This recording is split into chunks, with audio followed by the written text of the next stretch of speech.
하나님이 이 땅 가운데 세우신 두 가지 조직이 있는데 그것은 바로 가정과 교회입니다. 가정은 하나님이 아담과 하와를 창조하시고 그들을 부부로 이렇게 맺어주시는 가운데 이 땅에 탄생하게 되죠. 처음 시작하게 되었습니다. 그리고 교회는 예수님의 말씀대로 예루살렘에서 120명이 모여 마가다락방에서 합심하여 하나님 앞에 기도하는 가운데 기다렸던 성령이 임하심으로 말미암아 이 땅 가운데 교회가 태동하게 되었습니다. 따라서 이 두 조직은 사람이 만든 것이 아니라 하나님이 만드셨기 때문에 이 땅에 어떠한 권세와 권력과 압제 가운데서도 절대로 무너질 수가 없어요. 그리고 그것은 이 땅이 없어질 때까지 영원한 것입니다. 특별히 교회는요, 구원받은 자들의 모임이잖아요. 그 모임은 이 땅에서 뿐만 아니라 저 하늘나라에서도 계속됩니다. 교회는 그래요. 그래서 우리는 이 땅의 교회를 지상교회라고 부르고 저 하늘나라의 교회를 천상교회라고 부릅니다. 따라서 이 땅과 저 하늘에서도 계속되는 유일한 조직이 있다면 그것이 바로 교회인 것이죠.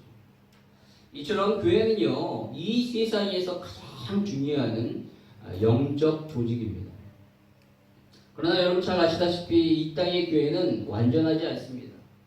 불완전해요. 우리의 모임에는 구원받은 자도 있고 그렇지 못한 자도 있습니다. 또 구원받은 자라 할지라도 우리는 온전하지 못해요.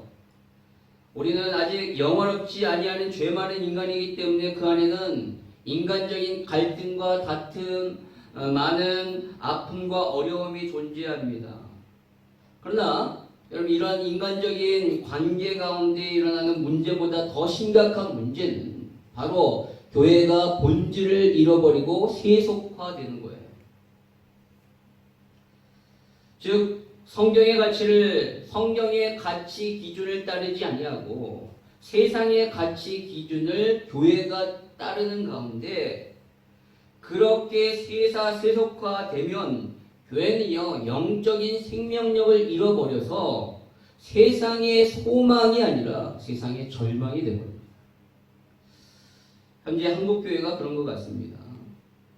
손해를 봐야 될 교회가 이익을 추구하고 약한 자를 도와줘야 될 교회가 그들을 배척하고 강한 자의 편에 서고 또 전체를 생각해야 될 교회가 이기주의에 빠져버렸습니다. 그래서 세상을 비추어야 하는데 오히려 세상을 어둡게 만들고 있지 아니한가라는 생각이 듭니다. 물론 교회를 향한 아주 지나친 차별과 대우가 있을 수 있어요. 아니, 있습니다. 부인하지 않아요.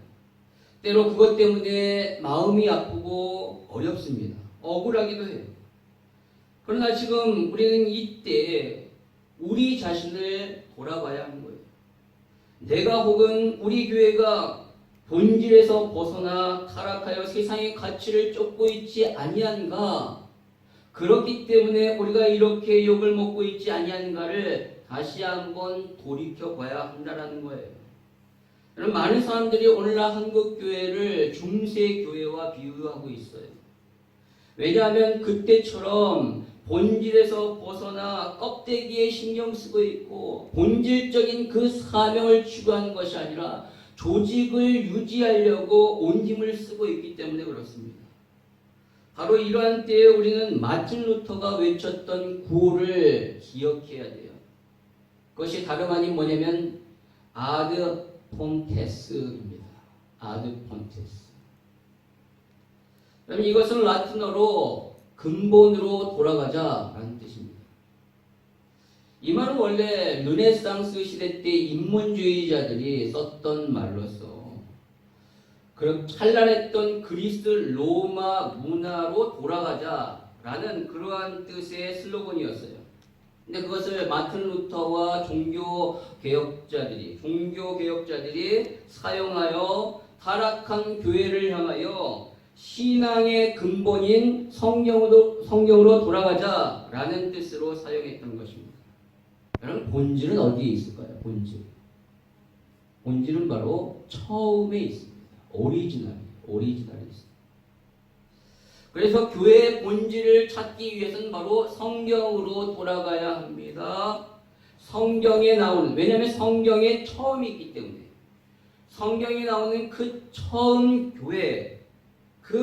교회의 모습을 보면 본질을 알 수 있어요. 처음에서 점점점 벗어나는 것이 변질이요 타락이잖아요. 따라서 처음에 추구했던 그 목적을 다시 한번 추구한다면 우리는 본질을 회복할 수 있는 거예요.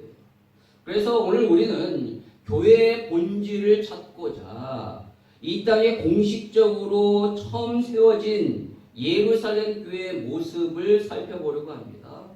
그 교회의 모습을 통하여 과연 교회의 본질은 무엇이며 우리가 그것을 어떻게 추구해야 할 것인가, 그러한 마음과 그러한 소망을 갖고 오늘 이 시간에 말씀을 살펴보기를 원합니다. 그렇다면 여러분, 예루살렘 교회의 모습은 어떠했을까요? 그 첫 번째가 바로 예배 전심으로 힘을 썼습니다. 41절의 말씀에 보니까요, 그 말을 받은 사람은 세례를 받음에 이날에 신도의 수가 3,000이나 더하더라 라고 말하고 있어요. 여기서 그 말은 바로 사도 베드로의 말이죠.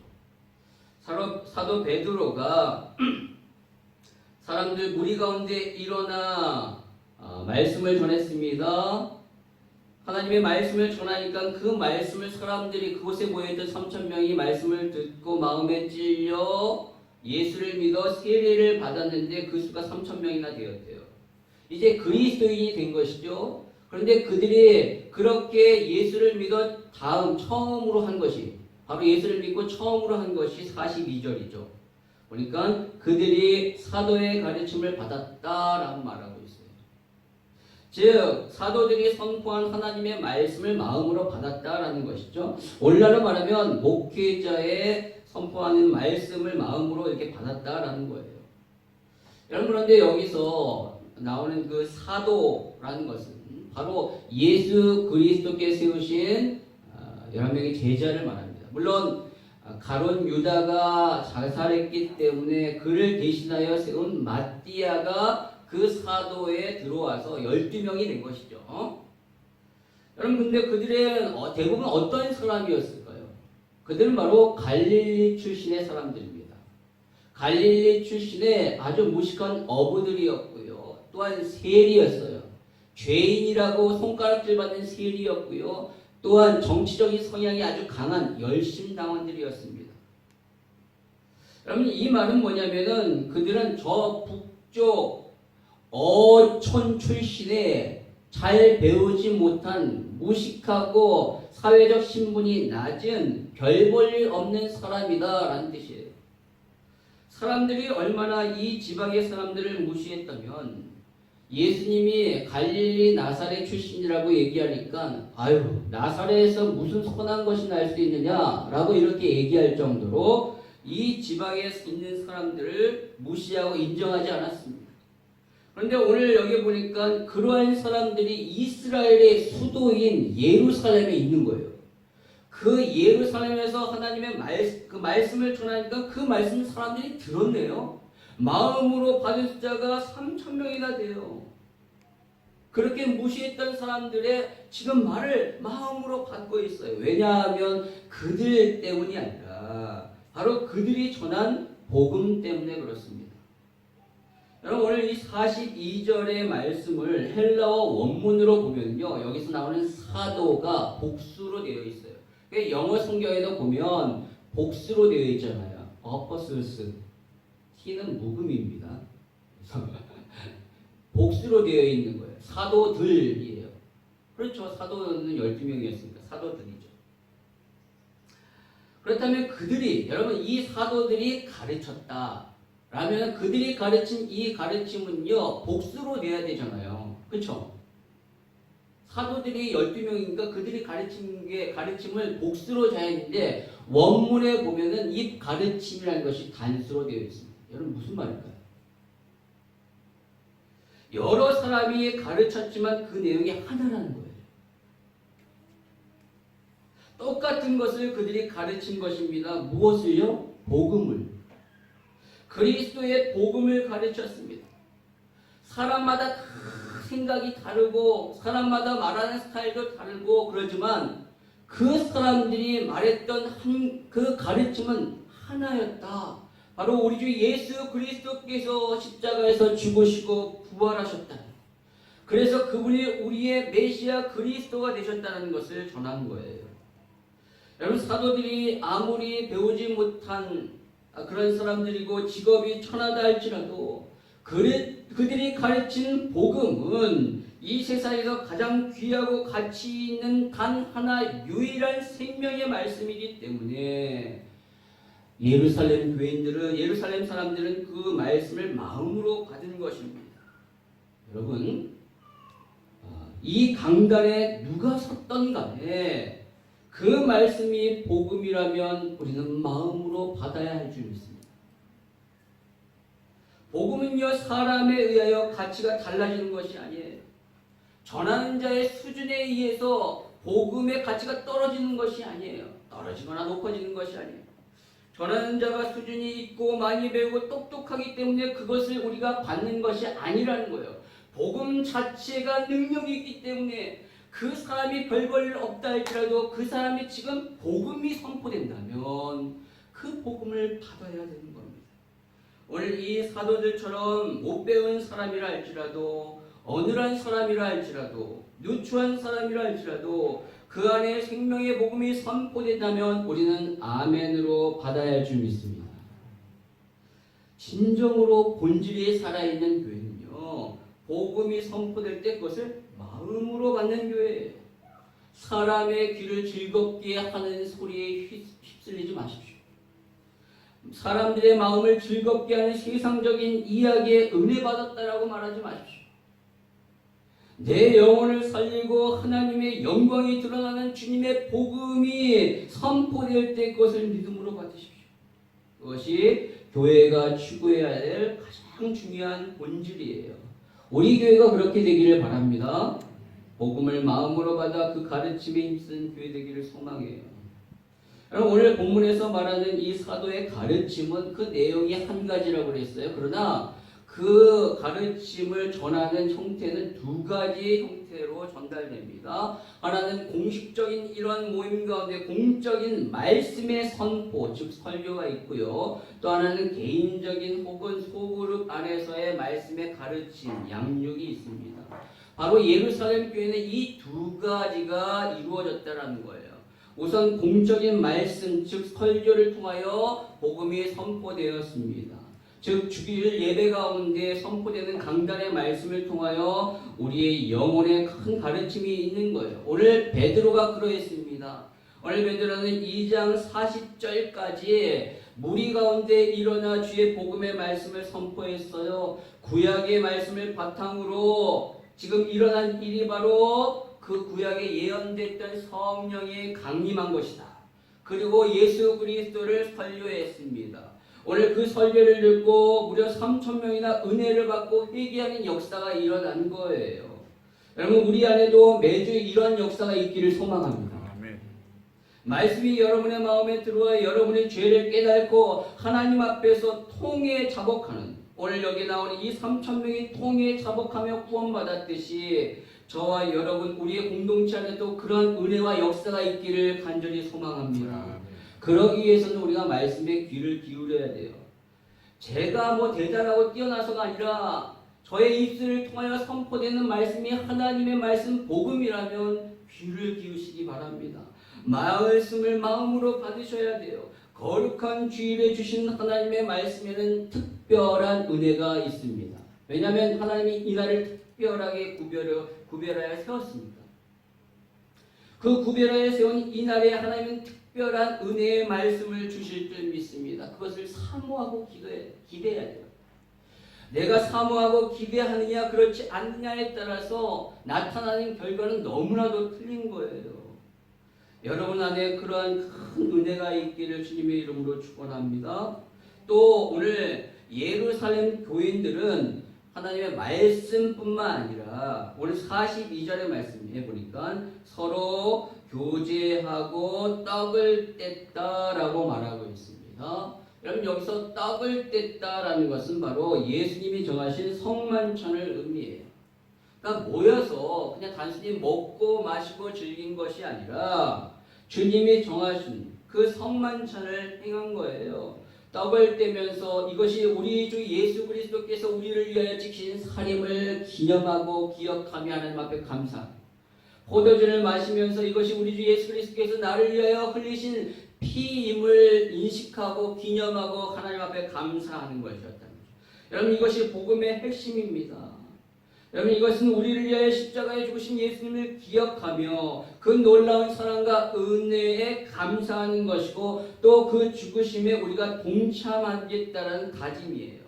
따라서 이 성만찬, 이 성례식이야말로 시각적으로 우리가 보고 또 체험적으로 경험하는 가장 위대한 복음이에요. 복음의 말씀이에요.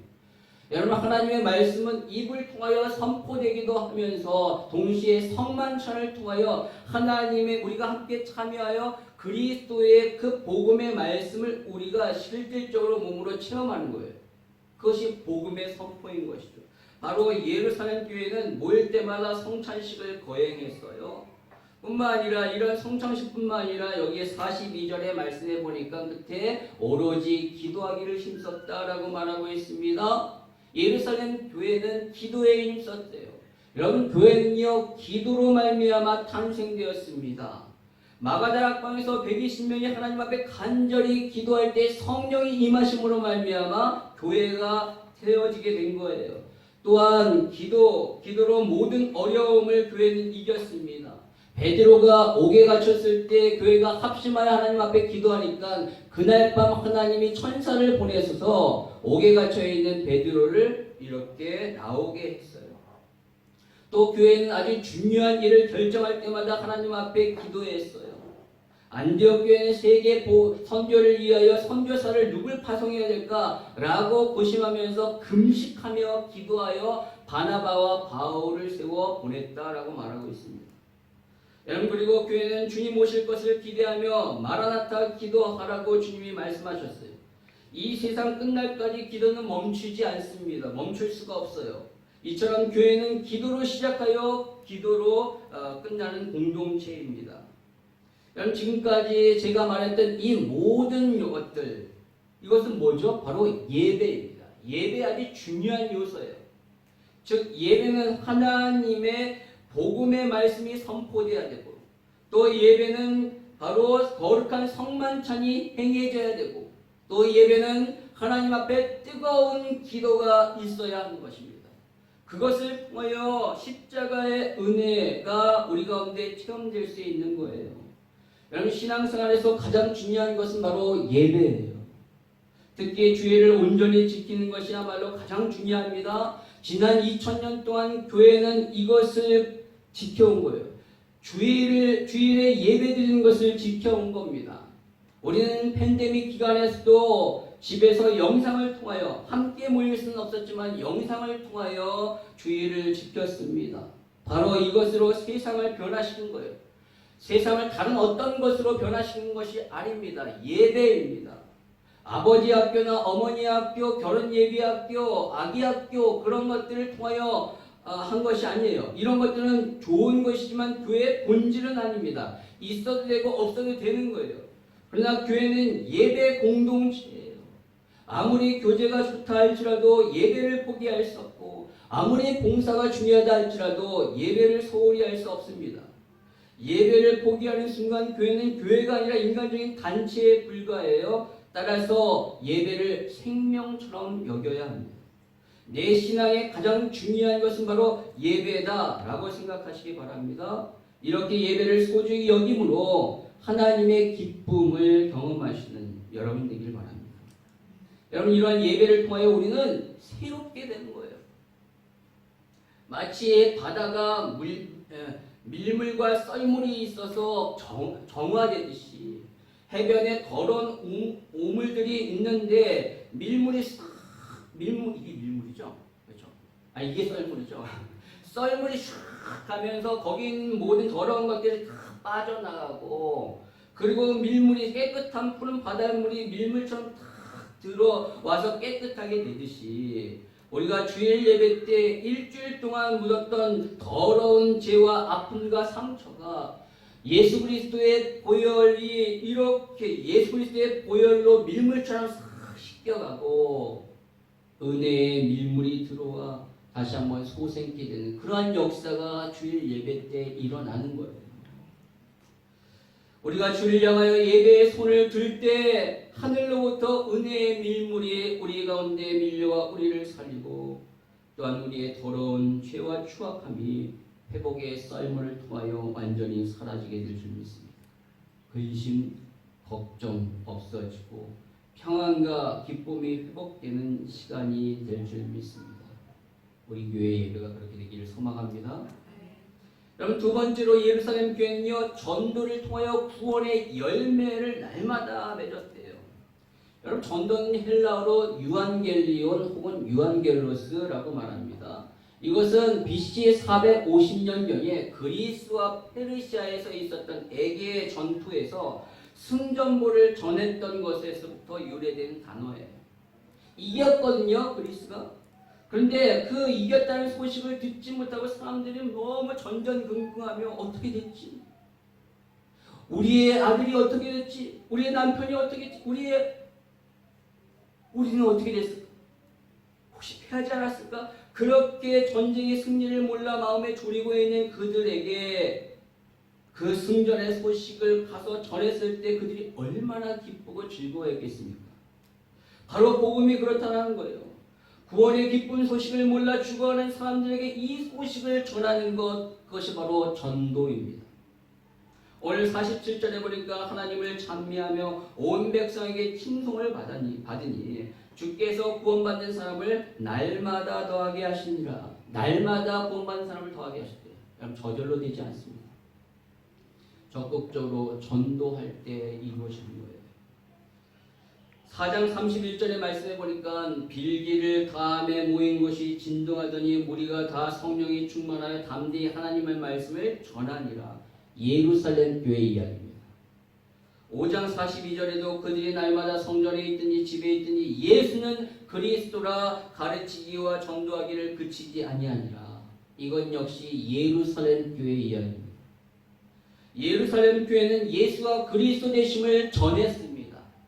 다른 것을 전하는 것이 아니라 예수가 그리스도이시다라는 것을 전했어요. 왜냐하면 유대인들은 그리스도가 뭔지를 다 알았기 때문에 그래요.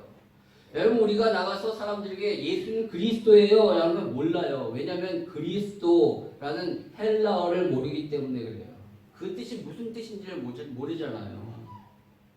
근데 유대인들은 그리스도라는 뜻을 아는 거예요. 그리스도는 바로 기름 부음 받은 자라는 뜻입니다. 성경에 보면 기름 부음 받은 자가 3명이 나오죠. 바로 선지자, 제사장, 왕입니다. 선지자는 하나님의 말씀을 전함으로 말미암아 하나님을 떠났던 그 백성들을 돌아오게 하는 자들이었고요. 제사장은 하나님 앞에 제사를 진대함으로 말미암아 죄인된 백성의 죄를 씻고 그들이 하나님 앞에 온전해지게 하기 위한 했던 자들입니다. 또 왕은요, 나라를 지키고 적들을 물리쳐서 안전을 지켜서 백성들로 하여금 온전히 하나님을 섬길 수 있도록 했던 자들이에요. 그런데 바로 예수님이 이 3가지 일을 한꺼번에 완전히 감당하셨다는 거예요. 이 3가지 직분을 감당한 사람은 아무도 없어요. 그런데 예수님이 이 땅에 오셔서 이 3가지 선지자, 제사장, 왕을 이 땅 가운데 온전히 이루신 거예요. 예수님이 하나님의 복음의 말씀을 전하심으로 말미암아 하나님을 떠났던 자들을 하나님께로 인도했어요. 내가 곧 길이요 진리요 생명이니 나로 말미암지 않고서는 아버지께로 올 수 있는 자가 없다라고 말씀하셨잖아요. 바로 예수님이 참 선지자십니다. 그분이 십자가에서 대제사장이시면서 온전한 제물이 되셔서 죽으심으로 말미암아 완전한 제사를 지내서 우리의 모든 죄를 사하심으로 우리가 온전히 하나님을 만날 수 있도록 하나님을 나아갈 수 있도록 하신 거예요. 그리고 주님이 부활하심으로 말미암아 모든 사탄의 세력을 이기고 얻은 권세를 이기고 진정한 왕이 되셔서 우리를 죄의 속박에서 건지시고 우리로 하여금 온전히 하나님 앞에 섬기며 순종할 수 있도록 하시는 거예요. 바로 복음은요, 예수님이 십자가 부활을 통하여 우리의 완전한 그리스도가 되셔서 우리를 죄와 저주와 사망 가운데 우리를 건지셨다라는 것을 전하는 것입니다. 우리가 예수를 믿으면 우리는 그렇게 된다라는 것을 전하는 거예요. 여러분의 삶에 이러한 선포가 있기를 바랍니다. 여러분, 그래서 여러분의 가정이 구원받고 또 우리 교회 구원받는 자들은 날마다 더해지기를 소망합니다. 우리가 이렇게 복음을 힘있게 전하는 그런 교회가 되기를 바랍니다. 세 번째로 예루살렘 교회는 교제의 기쁨이 있었습니다. 오늘 42절에 보니까 서로 교제했다라고 나오고요. 46절에 보니까 날마다 집에서 떡을 떼며 기쁨과 순전한 마음으로 음식을 먹었다. 만나면 너무 좋은 거예요. 행복합니다. 그러니까 날마다 만났죠. 여러분, 교제, 진정한 교제예요. 신앙생활은요, 절대로 혼자 할 수 없습니다. 서로 격려하고 위로하고 사랑할 때 힘이 생겨요. 시뻘건 장자기를 있다 할지라도 그것을 따로 떼어내면 얼마 못 가서 시커먼 숫덩어리가 되는 거예요. 함께 있을 때 활활 타오르게 됩니다. 신앙생활도 마찬가지예요. 아무리 내가 믿음이 좋다 할지라도 혼자 신앙생활하면 오래가지 못합니다. 교회가 말도 많고 탈도 많고 문제투성이지만 그런다 할지라도 그 관계 속에서 오는 하나님의 은혜가 엄청난 거예요. 제가 목회를 해보니까 그걸 뼈저리게 느끼겠더라고요. 사람 때문에 힘들고 너무나도 괴롭기도 하고 때로 치고 싶은 마음도 있지만 사람 때문에 너무나도 행복하고 사람 때문에 힘을 얻고 사람 때문에 위로를 받는 이게 교회예요. 여러분, 구더기 무서워서 못 담그는 어리석은 짓을 하지 마시기 바랍니다. 상처가 무서워서 교제하지 않는다. 아니에요. 교제권에 들어오십시오. 서로 만나고 교제하고 하셔야 돼요. 교회는 그런 곳입니다. 로마서 12장 15절을 보니까 바울은 즐거워하는 자들과 함께 즐거워하고 우는 자들과 함께 울라라고 말합니다. 즉 기쁠 때나 슬플 때나 함께하는 거예요. 특히 어려움을 당할 때 함께하는 것이 너무너무 중요합니다. 사람이 가장 고마울 때가 언제입니까? 슬픔을 당할 때 와서 위로해 주는 것, 도와주는 것, 그것만큼 큰 힘이 되지 않아요. 힘이 없어요. 그것만큼 큰 힘이 되는 것이 없습니다. 그렇기 때문에 여러분, 교회는 가족이에요. 가족의 아픔을 보고 서로 안타까워하며 도와주는 것은 당연합니다. 주님 안에서 아름다운 한 가족의 모습이 있기를 바랍니다. 미국 캘리포니아에 가면 아주 유명한 국립공원이 있어요. 세카이어 파크라는. 여기는 한 700m가 넘는 그런 엄청난 세카이어 나무들이 즐비합니다. 어마어마해요, 진짜. 로토루에 가면 레드우드 숲도 있잖아요. 제가 이제 가봤잖아요. 이제 비교하는데 이게 이제 규모가 비교가 안 될 정도로 어마어마합니다. 어마어마해요. 와. 근데 그 나무들의 수명이 몇백 년이 넘어요. 어떻게 그 오랜 세월 동안 이렇게 높이 자랄 수 있을까요? 그것은 그 나무의 뿌리들이 얇게 내려오는데 사방으로 막 퍼져 있거든요. 사방으로 퍼져 있기 때문에 옆에 있는 나무의 뿌리가 막 뒤엉켜 있습니다. 이게 파보면 그 뿌리들이 어마어마하게 그 땅속에 다 엉켜 있는 거예요. 그래서 뿌리끼리 단단히 엉켜 있어서 거센 바람이 불어도 잘 버틸 수 있는 거예요.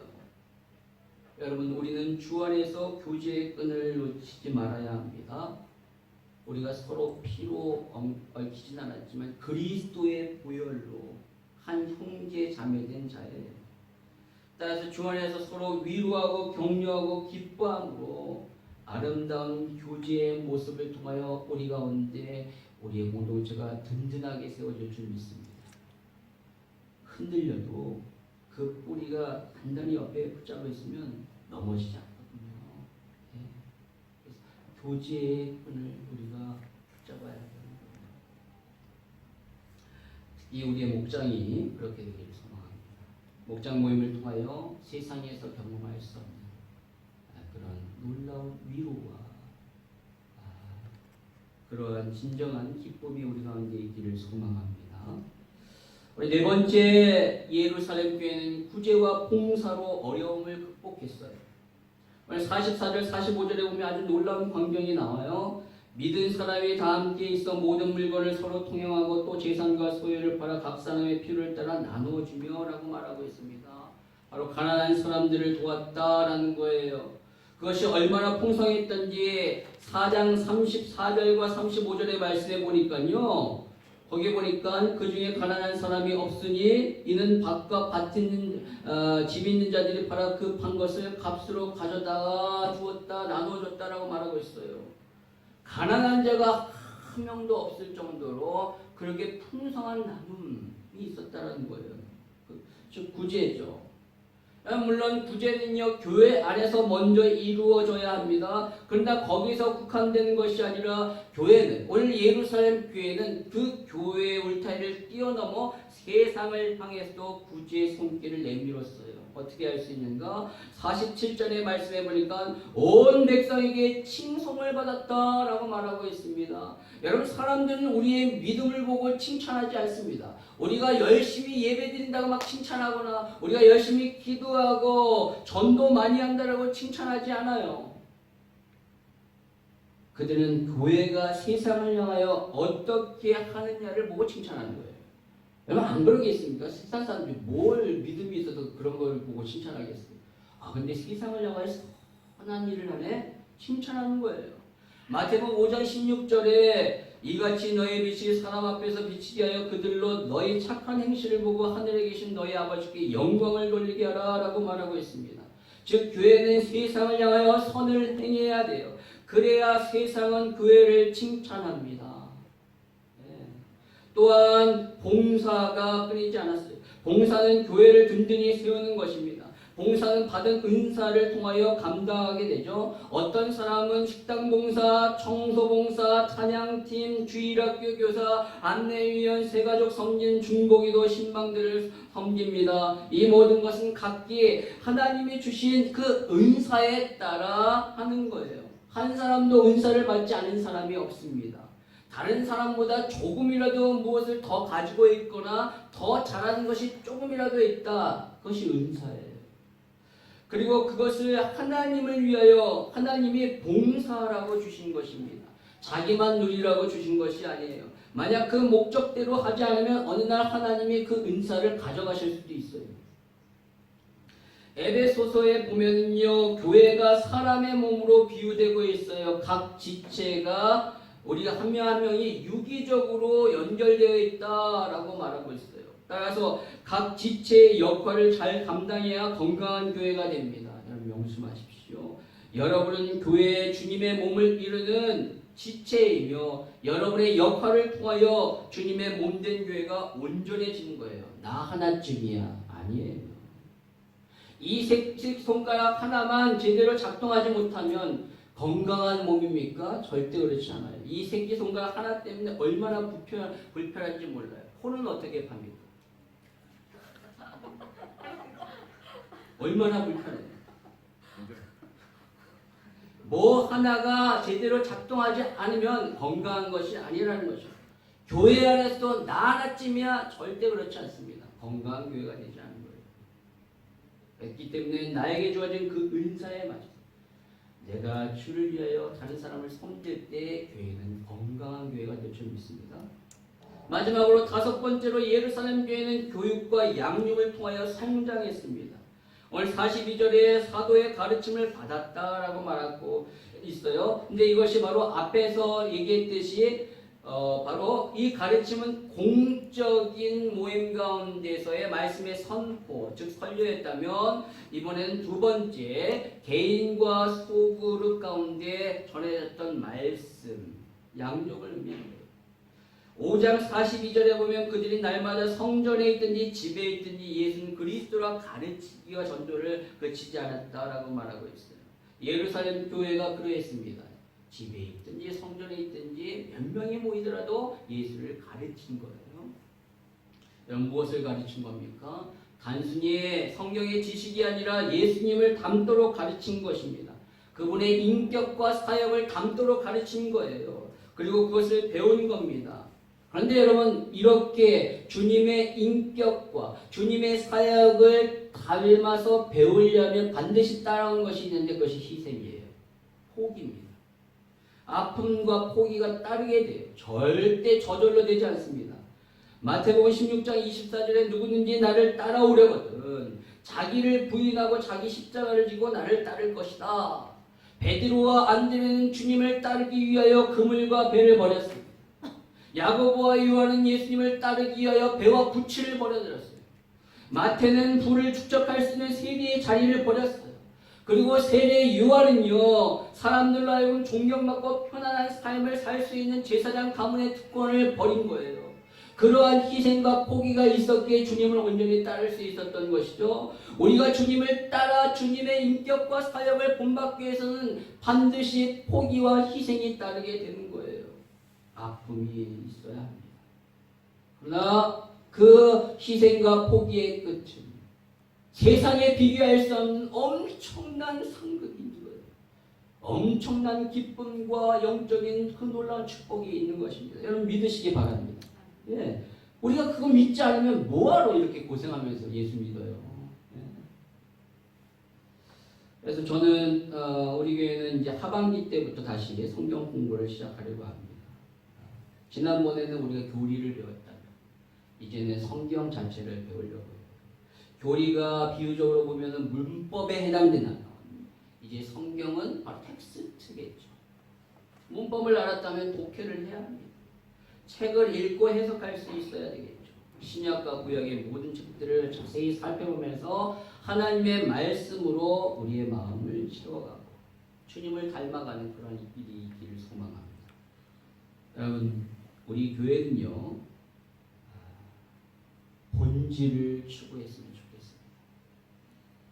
눈에 보이는 껍데기, 눈에 보이는 어떠한 것을 추구하는 것이 아니라 교회의 본질을 추구합니다. 그래서 이 땅에서 예루살렘 교회처럼 하나님이 기뻐하시는 그런 교회가 되기를 소망합니다. 오늘 그런 본질을 추구하기 위하여 이 땅에 세워진 최초의 교회인 예루살렘 교회에 대하여 살펴봤습니다. 예루살렘 교회는 참으로 건강한 교회예요. 어느 한쪽에 치우치지 아니하고 소홀하지 않은 영적인 균형을 이룬 건강한 교회였습니다. 물론 완전하지 않아요. 거기에도 문제가 있습니다. 그러나 우리는 그 문제를 보는 것이 아니라 그 교회의 그 본질적으로 추구했던 것, 그 교회의 장점을 보고 우리가 그 장점을 본받아 이 땅 가운데 우리 교회가 온전히 아름답게 세워지기를 소망합니다. 그래서 주님이 오시는 그날까지 주님을 기쁘시게 하고 세상을 밝히는 그런 건강한 교회가 되기를 주님의 이름으로 축원합니다.